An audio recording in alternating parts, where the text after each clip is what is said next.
දැන් අපි බලුවොත් චතුරාර්ය සත්‍ය. අපි නිකන් කටපාඩම් කරලා ඉස්සර ඉගෙන ගත්තේ.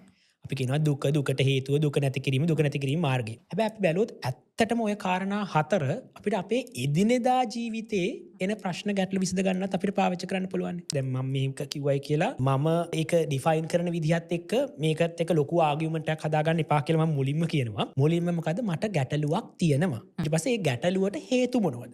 මේ ගැටලුවට හේතුව මෙන්න මේ හේතු. ඊට පස්සේ ගැටලුව නැති කරන්නේ කොහොමද? දැන් උදාහරණයක් ගන්නකො මට මානසික ගැටලුවක් තියෙනවා. මේ ගැටලුව ඇති වෙන හේතු මොනවද මුලින්ම? ගැටලුව නැති වෙනවා කියන්නේ මොකද?